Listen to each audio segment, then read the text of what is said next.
Hello and welcome back for another episode of Craven Some Raven. And I'm back. I did do an episode right before the games on Sunday, but just like the Ravens were on a bye, so was I. I felt like taking a little bit of break. Been got the new Call of Duty, been playing a lot of that. And just letting the podcast sit a little bit, do some reflection. And so since there isn't a game to go over to review, get hyped or get pissed depending on the turnout of the game. It's a good house cleaning time, right? It's a good spring cleaning. The season is halfway over. Get to see how the Ravens are doing. Look at things a little bit more from a third or I guess a bird's eye view, not third eye view. That doesn't make sense. Sounds like a band name, Third Eye View. But it gives me the chance to really look at the Ravens as a whole and where they fit into this NFL picture, the whole scheme of the league. So, yeah, man, I've been just wasting so much time playing Call of Duty. It's crazy, and apparently it's cross-platform. So hey, if you're listening on YouTube, in the comments section, you want to hit me up, send me your info. Maybe we can play some COD so we can hang out on and off the field. You know what I'm saying? Just like Hollywood Brown and Lamar Jackson. They hang out on the field. You listen to the pod. You love listening to it. And you want to play some Call of Duty with me. I'm not the best player. But, if you want to play, the invitation is there. So getting into things, man, it's just the bye week is one of my least favorite times of the year because it's football, but then it's like we've waited so long for football, right? You just waited forever. You're scratching at your neck. I need it, man. I need some football in my life. And then finally we get it. It's yes, let's go. And it's like, damn, we're already halfway through the season. And then they just abrupt, no football for you this weekend. Yeah, I get to watch the games, get to watch every other team. But I mean, do I really care about those other teams? It's fun to see some exciting plays. It's fun to see some other players. But I like the Ravens, man. And a football weekend without the Ravens. Is it even football? So, I'm just going to go over some extra things. If it sounds a little bit different, I still can't find my little dongle that I use for my little lapel mic. So I'm going to have to get another one of those. I'm not really thinking about it until it's time to record because I wasn't really using my headphones too much, and I got Bluetooth headphones at work, so when I use those, I don't need the dongle, so I forget about it. So maybe today I'll go ahead and get that. But looking at I guess this past week first before I go into the Ravens, went 11-4 in my picks, not bad, right? Pretty decent, should be happy. But my bets, man, I just was terrible. The week before I damn near doubled my money, so this week, it only makes sense for the football guys to say, all right, well, let's half your money. I took that $100 that I won and put it right back in, and I've won a little bit over $50. So it's like, damn, you kidding me? Lost a little bit of money this week, so it's going to be a pain to go to the casino, drive all the way over there just to get a few bets. And a lot of it was predicated on the Colts destroying the Broncos. And for whatever reason, that just didn't happen. I really thought it was. So when we're talking about predictions going wrong, that was a terrible one. Because that was a game that was closer than it should have been. I thought the Colts defense was good. But, the Broncos, they were able to run all over them. So, you know what? It is what it is. And I'll go over that. I'll do another picks episode this week, and I'll do another... I'll do a preview of the Patriots game because it deserves its own episode. But looking at the Ravens this first half of the year, they've been looking good, right? 5-2. You can't ask for much more. You wish you didn't get destroyed by the Browns, but I predicted we would split with them. Just get the loss out of the way early. But it sucks to see what the Patriots did to them this past week, and then looking back on what they did versus the Ravens. Come on, man. Was that a home game too? Come on, man. So, when you're talking, if the Browns can do that to the Ravens at home, what are the Patriots going to do? But we'll maybe touch on that a little bit later, and especially in a later episode. But, man, yeah, this team's doing better than I thought, and they're doing it with a cast of characters that I didn't think was going to be there, right? you account for, hey, they're going to have this guy, this guy, this guy. Even if there's injuries, right? We got backups. We got backups on backups on backups. But we're bringing in people. Talking about EDC and what he's done this year, Big Dick DaCosta, as the people of Reddit like to call him, which I think is a great nickname. Big Dick DaCosta coming in and slamming it down and bringing in additions like mid-season additions from the streets like Josh Bynes, LJ Fort, and Jihad Ward. 3 guys that are now starters on our team and producing and playing well. You can't ask for anything else than that. And to have the ability, as Eric DaCosta does, to find these players, to know that, hey, one man's trash is the Ravens' treasure, right? One man's trash is another man's wife. Really butchered that one. Supposed to be a funny little joke, but murdered that one. Sorry if I blew your ears out. Had a frog in my throat. And, and if EDC wants to sign that frog, I'm sure it'll play well. Because these guys coming in, no expectations, right? Man, the defense is not producing. We got guys returning like Peanut and Kenny Young, and they're going to kill it, right? They're going to do great. We saw promising things. They get into the game, not playing well. CJ Board, the darling of the offseason, just getting hyped up by the media, not really getting it done. And so, as much as I hate seeing that, right, our guys not producing, I love seeing that Eric DaCosta says, hey, we have an issue. Let's solve it. And he has the ability to actually solve it with the players that he brings in. It's crazy. Like, I did not think that he would be able to do this. I didn't think that he would have this much success at being a GM. I mean, coming from Ozzy and obviously Ozzy Obvi, he's been training under him, right? And so you think he knows what he's doing, right? The Ravens are comfortable with giving him the reins, but you never know, especially when it comes to he may be able to evaluate talent.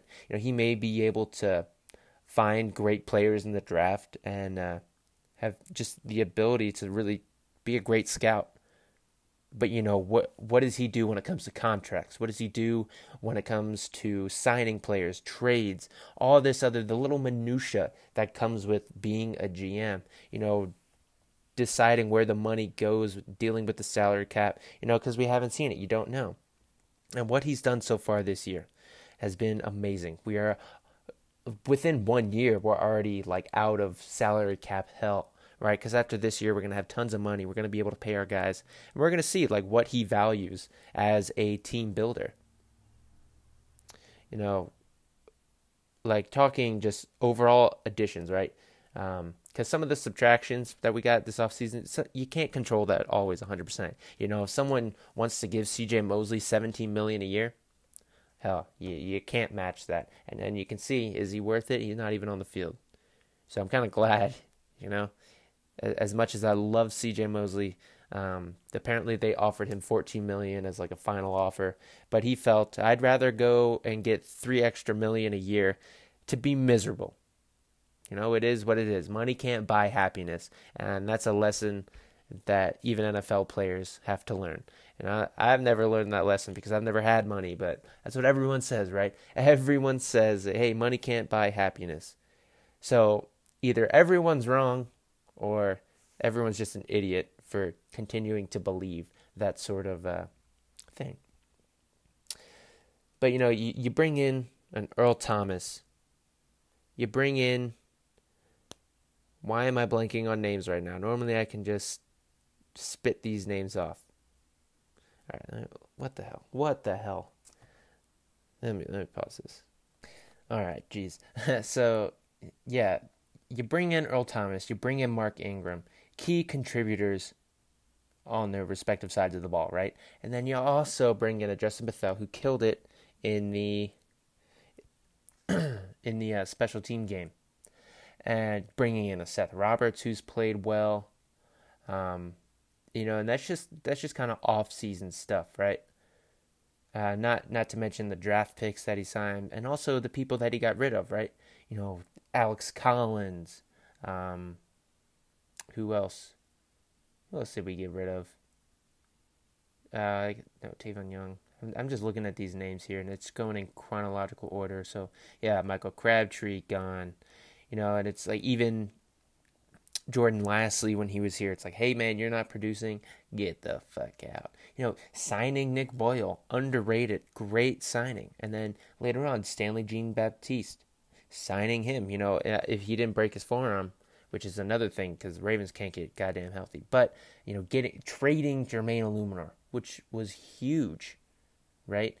Getting rid of him for basically just free picks, right? And the Ravens have proven, and even Eric DeCosta after 1 year has proven that he can still continue to get great picks in those later rounds. And the kicker, Corey Vedvik. So Eric DeCosta has been fleecing people up and down the field, up and down the GM office, from phone line to phone line. So he's been doing great. Oh, how did I forget? Marcus Peters, right? One of the better cornerbacks in the league. Definitely top 10. And you get him for a 5th-round draft pick. Man, Eric DeCosta is just doing excellent work. And like I was kind of saying, we didn't know if this side of the trades and the salary cap and all that, if he was going to be able to, be really great at that. You just don't know. Luckily, he's been training for a long time under a great man in Ozzie Newsome, and it seemed to have been shown. And I'm really excited and happy that the reins of this team are under Eric DeCosta. So when it comes to Eric DeCosta building, I don't know if I want to. I guess I'll talk about this now. Building a team. I like his draft picks this year. I like the way he's running things. But, when it comes to the future, right, because it is the bye week, we have a chance to really think about where's this team going and where it fits into the NFL picture. And we have a great young quarterback, not cornerback. Well, we do have a good young cornerback in Marlon Humphrey, but we also have a great young quarterback with a Q in Lamar Jackson. And how does Eric DeCosta want to build around him? This is something I'll definitely get into after the season. I love doing draft coverage, so definitely be watching out for that. I will just be cranking out draft stuff because it's one of my favorite subjects and topics. The building of an NFL team. Not only how do they play on the field, that's great. I love watching it, but building it when there's no football to be watched, there's really nothing but you to sit there, twiddle your thumbs, and say, "Man, I hope they make the right pick." So I've been, breaking down the draft and everything. Because I don't have the answer yet. I haven't thought of my final take on how I want the Ravens to build their team around Lamar Jackson, because there's many ways to do it, right? Not only individually, like how you want each position, like what kind of player you would want, but also, macro level. Like, do you want to continue to build up this offense to maybe have a dynasty of a great offense? Or do you want to continue and build a great defense, continue with that run game, and just build a great team that works in playoff time and just is impossible to beat? And I don't know the correct answer. Not yet. I haven't formed my final thoughts, because I think, if you just, spend a bunch of draft capital on the offense, obviously making the right picks, but I think they will. But, will they do that? Will they opt for just getting a better defense? I don't know. I think both will help immensely. Stopping the team from scoring points, right? Lamar won't have to do much. Or you just build enough around him, create this race car on offense that no team can keep up with you. I think Lamar Jackson has the skills where that's a viable option. If you have a Joe Flacco, right? I don't think they could have done that, right? They can't just throw draft capital at the offense, because Joe Flacco isn't the kind of guy to kind of pick up the pace of everybody. Everyone's not going to rally around him the way that people do with Lamar Jackson. So, these are things I'm definitely going to try to answer, definitely after the season. But, this bye week, it gives you a chance to think about it And I really don't know yet, because I think those are the two options, right? It is a new era. It is Eric DeCosta's era. And so does he want that high octane explosive offense? Or does he want to continue that great defensive tradition where you don't, if the offense doesn't score any points, you still win, right? Which team is better? There is no definitive answer. The league has gone in a certain way, that's for sure. But I'll get to that later. But it's just something to think about going forward. I've kind of started really thinking about it, and what that means for each position, because that's a big scheme look at how the Ravens should build their team, and then if they want to be a bully, a defensive team with a dynamic, explosive quarterback, you can do that. That is a way to win a ton of games. But it affects how you pick each position. And so determining on how I pick that's how I'll really cover the draft, because I do Ravens specific stuff, right? So it's, this player's great. This college player would be great for this type of team, but are the Ravens even looking for that? That's why I thought Miles Boykin would have been a perfect pick for them. So I thought Trace McSorley would have been a perfect pick for them. I got both those guys right. I think I put them in maybe like one or two of my mock drafts that I did, but it doesn't really matter, because we're playing now, right? That's all down the line, just thinking about it in the future, so not going to focus too much on it, even though I've been talking about it for, seems like a couple minutes now. But I'm trying to look through the world of Eric DeCosta's eyes, because, like I've been talking about, he's been killing it this year. Making excellent trades, bringing in excellent players, and giving this team a chance, right? Because our defense from the start, injuries, not playing up to par. It was definitely a soft spot on our team. We're like, damn, this is the first time we haven't had a defense. And watching those games at the beginning of the year, this is not what I like to see. I don't like seeing teams go up and down the field on us, right? That's not fun. That is no bueno. So, Eric DeCosta really just solidifying, seeing an issue, right? I don't know if this was a problem with Ozzie. I don't really think it was. But it's not resting on what you got. It's just knowing that you can actually improve your team mid-season. Having the ability and the decisiveness to say, hey, we're doing this. Let's go ahead and get it. EDC, baby. And I just love seeing it. So, in the start of the season, playing terrible defense, rallying the troops and, hey, come on, let's bring in some good players. Let's get this shit back on track. And we are now finally getting healthy, because our defense was built back to front. Now, a lot of people say, oh, you want to build it front to back. And I understand why the Ravens did it the way they did, because I think I understand that that's probably an easier way to win in the NFL, easier way to build a team in the NFL nowadays, right? Pay these lockdown corners, because the passing game is huge in today's NFL, and with that you get a lot of coverage sacks, and it's easier to get sacks by committee than it would be to cover by committee. I've said that a couple times, and I like that building philosophy, and I want to see the Ravens continue to do that. But this is. That's way in the future. But, talking now, we're getting healthy. So we're getting our back end back. And that was the strength of our defense. And so when we had all of these injuries at the beginning of the year, early on, that's why we weren't having success, because our strongest unit wasn't at full strength. And it still isn't. But I think we're good at safety. I think Chuck Clark has played excellent, has gone above and beyond. Earl Thomas is still playing great. We still have Anthony Levine out there. But the cornerbacks, right? We need Jimmy Smith out there. He is, and no matter what you think about him, whether he's overpaid and he's injury prone, when he's out there, he's a great fucking corner. So it's good to see we're going to be getting him back. Also on the injury front, we're also going to be getting Marquise Brown back. We're also going to be getting Peanut back. And Marquise Brown is huge, right? He changes the way a defense plays. Coming up against the Patriots, they decide to go man on him, man to man. He's going to get one. He's going to burn him at least once, right? because he is that quick, that fast.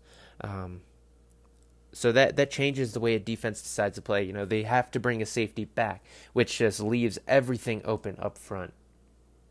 So I'll talk, I guess, on the episode when I break down the Patriots game. I have an idea on how the Patriots should play the Ravens. It could be crazy, and I'm not an X's and O's type guy. I'm just a huge fan of football, but I think I have a theory on how a team can stop Lamar Jackson, just watching him game in, game out, down in, down out, I guess, watching each and every play. I think I have a scheme that might be able to stop Lamar.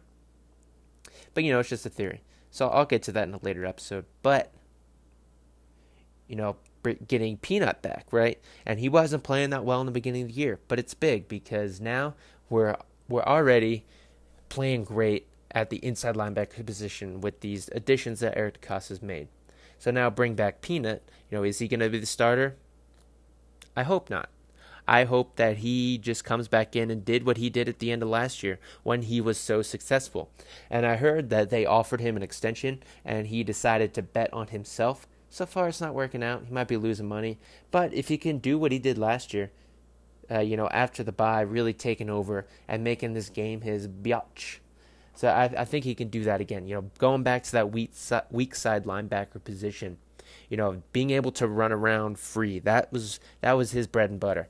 So hopefully, he can go in there on a down by down basis. You want to come in on third down. You want to come in. This is your series. And so let's see him run around, get some nice rest. He won't be out there all the time. So I think that'll be good for us. So we're getting healthy at the right time going into the bye. But, I'm not a huge fan of the game after the bye. I know a lot of people think you got 2 weeks to prepare, especially going against the Patriots. That's true. But you also got 2 weeks to overthink yourself. I don't know the stats on how the Ravens do after the bye. And this is kind of throwing cold water on this game a little bit. But I don't like the bye week for the simple fact that players get away from football. Albeit it's only for a week, right? They just take a week off. But that 1 week where your mind's not in the game, it can affect you.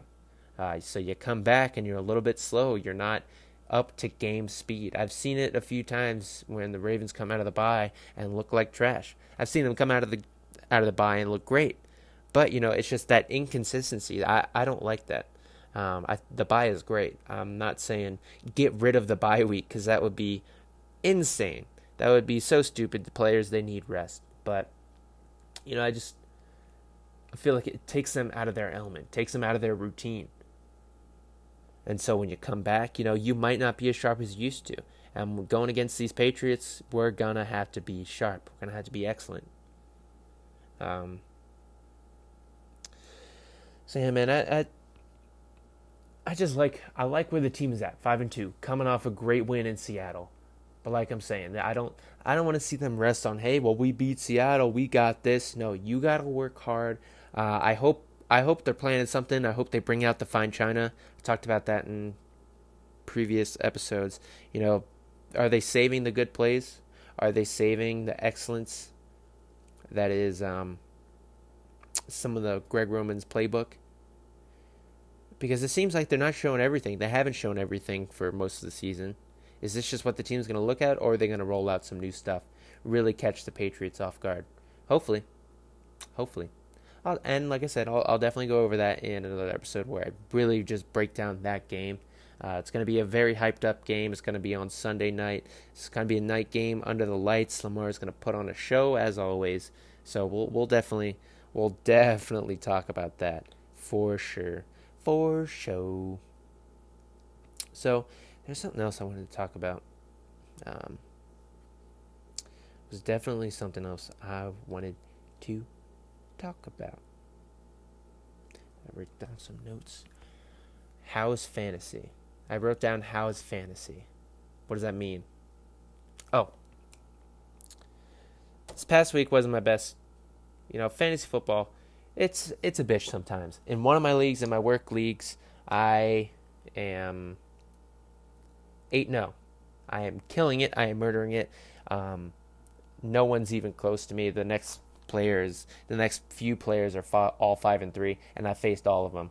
My team is stacked, and it's kind of a crazy league, somewhat. Like, the scoring is all over the place. And that was the team I drafted. And I remember during the draft, they're all laughing at me, making fun of me. Well, who's laughing now, motherfuckers? Because in that draft, so let me open this up and see what the actual team build is. If I can unlock my goddamn iPad. Jesus fucking hell, man. All right. Let me open up the app.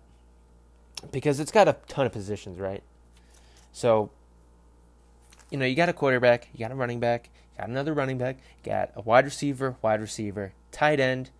Then you got a flex. So it could be running back or wide receiver. And then you got a super flex, which is running back, wide receiver, or tight end.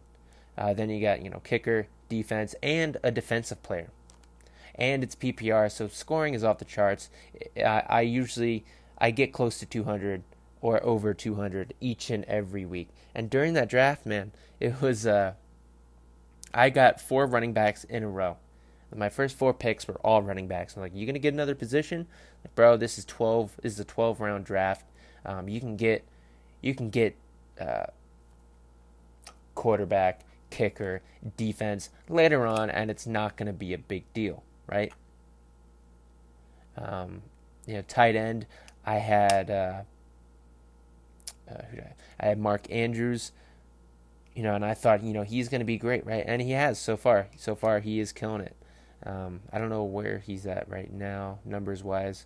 He's tight end 4, so that's not bad. Getting him like 10th round, knowing that he's not gonna be picked early. So just killing it in this one league. My other league with my friends, another one I drafted in. I'm 5-3, still doing pretty well. It's just all my friends, they equally are good at fantasy football. They know football just as much as I do. Maybe not as much as I do. Let's be honest. All right, come on. But it is definitely a closer league. I'm in third place at 5-3, but first place is 6-2. Second place is also 5-3. Then there's, I think, like 2 other 5-3s. Let me look at this. Nope, wrong league. No, I'm actually second place. So 6-2 is first place. 5-3. Okay, and there's 4 teams at 5-3. I just happen to have scored the most points out of all of them, but it is a very close league in that one. Just making excellent picks. So I probably should have gone over some fantasy advice, maybe earlier on. Probably could have helped you out. But the other league, the one I'm not too proud of, is SCG Sports League. He's a Ravens YouTuber. And, of course, I forgot when the draft was, and I auto-drafted. So, of course, I'm going 3-5. So, my other 2 leagues, I'm top, number 2 and number 1. Undefeated and then 3 losses. So, it's like, damn it. If I only drafted, I could have come through and demolished this league. I tell SCG Sports every time it's live feed. Not every time, but most times. Goddamn fantasy. I wish I drafted, because I looked back and watched and saw like where people were picked.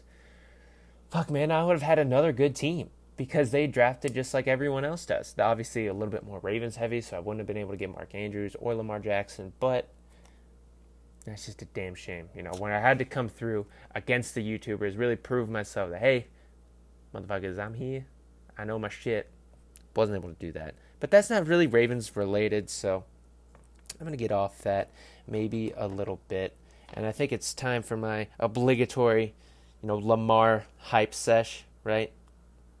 Because he is one of the best. He is the best young quarterback, I think. You got Patrick Mahomes or whatever. But, he's one of these players, right?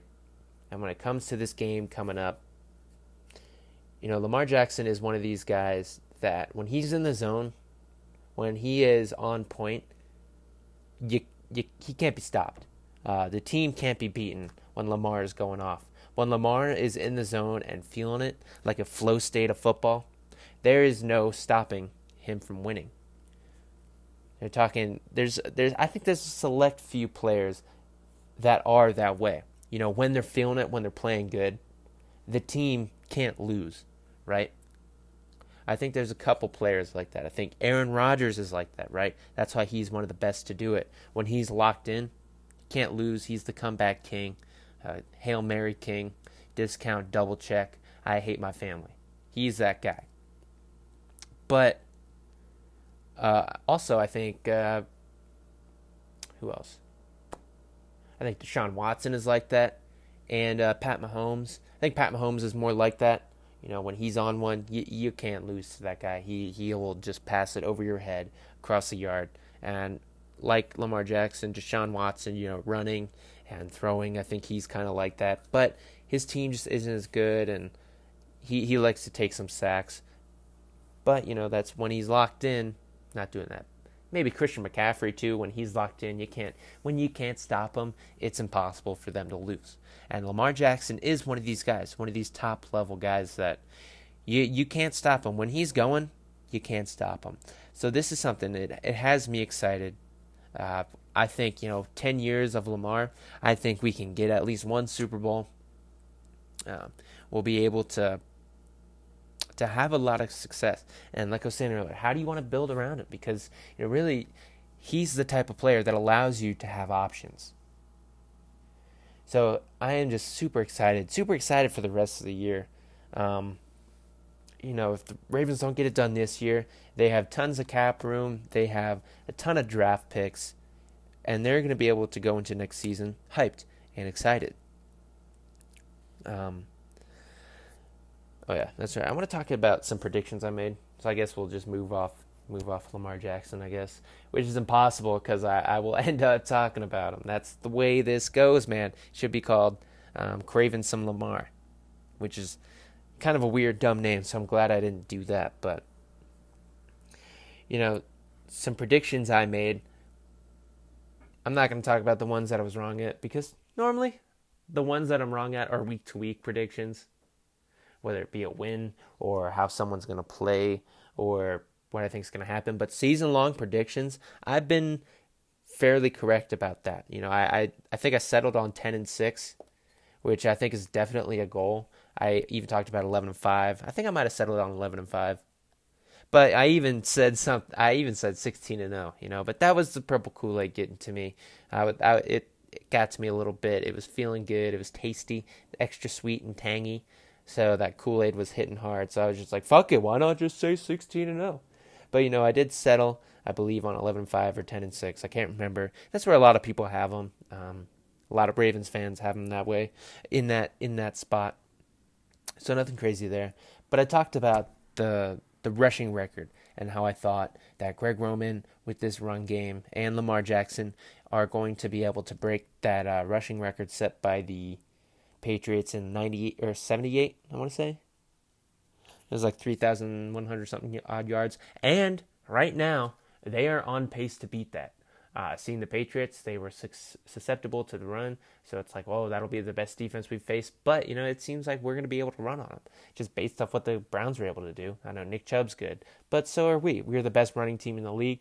I know San Francisco's trying to make a run for that title. But, they've been averaging 200 yards a game the past 3 games. Okay, that's cool. That's cute. The past 13 games, bitch. What's good, right? Since Lamar has taken over, we've averaged, I think, over 200, if I'm not mistaken. But we are currently on pace, and I'm interested once Lamar hits that 16 games. I wonder if the team rushing total will actually have broken that, in a 16-game season. Once he gets to that, after that 16th game that he's started, I wonder where they'll be at. Because they're on pace to beat it, and I think they can. I think they have to average over 100 yards. I can't remember the exact number. I remember seeing the graphic just to hit that rate. So that'll be exciting. And going with that, it was also predicting that Lamar is going to break Michael Vick's record, right? And so far, he's on pace to do that. He only has to, average something like 53-something yards to break the record a game. And that seems like something that on a bad day, that's what he gets. 1 or 2 scrambles, and boom, there you go. There's your 53 yards. So, looking like I'm getting those right. I also talked about, I thought he was going to throw for like 3,200 yards. It's looking like that was an under on my part. But you know what? I'm happy with that. my misses are good for the Ravens. I thought he'd be less than that. I thought he'd be like 3,200 and 1,200 yards. That was my stat prediction. Now, you can go back and listen. I could be completely wrong, but I'm pretty sure that's where he ended up. I didn't think he could reach the 4,000 yard mark, but I don't know. He's playing pretty well. I think he's already got 2,000 something, maybe. Or maybe that was just total yards. But I also predicted MVP for Lamar, and that discussion. At the first couple weeks, he got some of that, got a little hype on the MVP race, but it's kind of settled down, right? But after that Seahawks game, it's coming back, baby, with full force that he is going to win the MVP. And, those are just the three main predictions that I've kind of made about this team, the ones that I kept harping on and thinking this is going to happen, like my Nostradamus hat was on, and I just felt that this was going to be correct. So it's looking so far like that's the case. And, that coupled with my my game predictions overall, out of 121 games that the NFL has had this year, I am 79-42. So put that in your pipe and smoke it. So I'm going to eat some humble pie because no one's as humble as I am. The most humble person in the world. I want to get a clap soundtrack. Yeah. First year with the podcast, doing a pretty good job with my predictions. That can all change maybe next season. Who knows? But so far, especially through the draft, I've been pretty good on my predictions. So hopefully, you've listened to this and been like, yeah, you know what? He does have some good ideas. Maybe. I don't know. Whatever. I'm going to stop talking about myself because I hate doing that, even though I do it all the fucking time. I just hate the way it sounds. Look at this guy talking about himself yet again. But yeah, man, that's just, some house cleaning stuff. It is the trade deadline does end today. So before I end this, I want to check everything because last time I ended the podcast, the Ravens traded for Marcus Peters. Not the last time I did the podcast, but one of the episodes, a couple episodes ago. Mid-podcast, they traded for Marcus Peters, and I totally missed that. And it is the trade deadline, and so I want to make sure that I didn't miss anything because there's been a lot of talks. I'm just going to check Ravens Reddit. Scroll through this.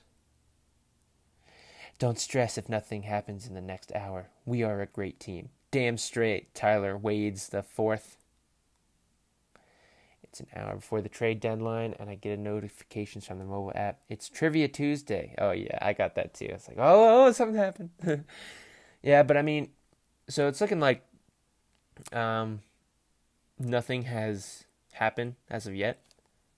Every Ravens fan today. It's a picture of that stick figure guy with the stick poking, come on, do something. And he's poking Eric DaCosta. That's great. Ravens Reddit is awesome. It just pulls everything from the internet that people love about Ravens football and post it on there. I've posted a couple podcasts on there, but man, they are harsh on there. So I'm just going to get away from that, I'll take the positive vibes, right? I'll take the positive reinforcement, but the negatives, hey, you should do this. This is dumb. Where's the video? I just hate that shit. Like, no, my ego, no. Don't be mean to me. So, definitely not really going to post much on there. Even if I like the way an episode turns out, I'll just let it grow naturally. Let the people find me. Help me help you. But you definitely get more views. Probably draft time, maybe I'll post some more on Reddit because that's not so much opinion on the Ravens. It's more opinions on players. And that can go all over the place, but I'm definitely going to be harping back to what I did this past season because a lot of my thoughts on certain players were correct. Where I had them ranked were correct, and where I thought the Ravens should go was correct. Once again, I'm doing it again, but you know what? I will toot my own horn. I'll be a one-man band. So, yeah, it looks like nothing has happened, and a lot of talks are Yannick Ngakoue and getting a pass rusher. So I don't know, man. I don't know. I was listening to Joe Newbo, and he was talking about how he thinks we're going to bring up that guy from the practice squad. He was number 51 in the preseason, and I like that idea. I like that theory, so I will piggyback off of Joe Newbo and say, yes, I hope that happens. He was number 51 in the preseason, and if you've been listening for a while, during the preseason, I kept talking about him.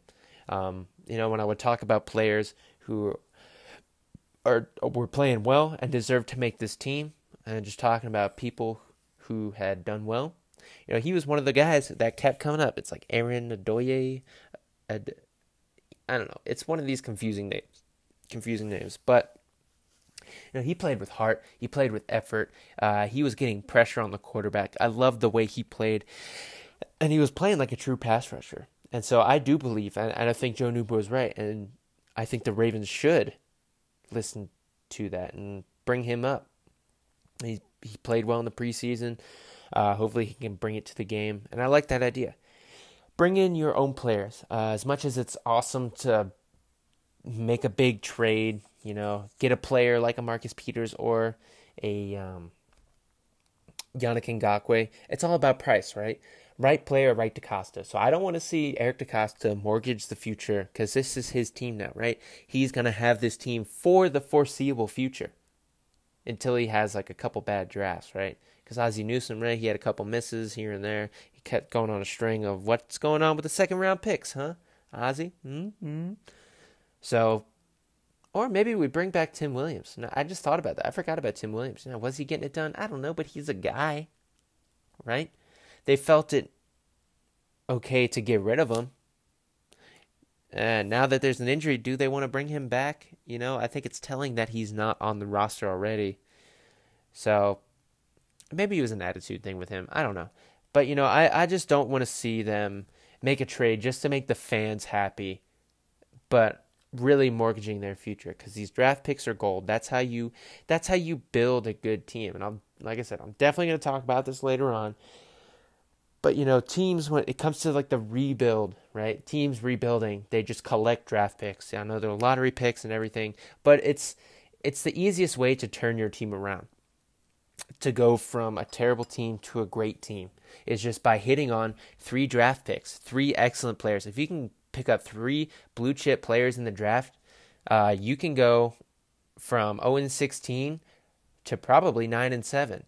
That's not a easy task, right? That's why it's rare. But, that rebuild, just collecting draft picks, just gives you the opportunity to do that. And, doing it year after year. That's why I've talked about, you need to constantly be rebuilding. That's why I love the Ravens, the way they do things. They just always consistently have 10-plus draft picks. And I think that should be the goal each and every year, to have 10 draft picks. You're given 7. Hopefully you can bring in some comp picks, maybe get a trade, get some extra picks. But you should try to have 10 draft picks each and every year. Not everyone's going to play their first year. That's fine. But you have the opportunity that, hey, maybe you can get a young guy who's killing it just as much as someone who's getting paid a lot of money. And that's how you build a team. Just constantly be rebuilding, not just now we're rebuilding. No, you should have been rebuilding. You always need good young players. Even if they don't pan out, that's fine. You got next year. You'll go get them, Tiger. Go get them, sport. So, loving where this team is at. 5-2. Obviously, 7-0 would have been better. But you know what? Being, I think, 3rd place in the AFC, that is not bad. Getting a first-round bye, that is not out of the question. We beat the Patriots, and maybe the Patriots in their second half of the schedule, maybe they get another loss, and we just continue to win. A lot has to go our way, but, the first seed is still not out of the question. It is still possible that we could have the AFC Championship at home. It's a possibility. Now, obviously, we'd have to get to the playoffs and win a playoff game to that point, and we are way, way far away from that. But, not too long ago, we were way far away from the bye, and it's kind of come on us like that. It came up on us like AB and that girl. Gross. So, yeah, I've heard a lot of people mention AB. I remember at the time when I heard it first, it's like, oh, should the Ravens get AB? And it was a time where we needed cornerback help. Oh, it seemed that we have gotten it. But my joke was, we don't need cornerbacks. Or no, we need cornerbacks, not wide receivers coming on backs. Okay? So yeah, like I said, loving where this team's at. I hope you do too. Feel free to let me know how you feel about the Ravens team on YouTube. If you're listening on YouTube, feel free to hit me up in the comments section. Like I said, I've been playing a lot of Call of Duty, Modern Warfare. So if you want to hit me up, and maybe we can add each other on the old video game machine there, and get some COD in, hopefully get some wins, some kills, all that fun stuff. I would love to interact with you people on and off the field. So yeah, man,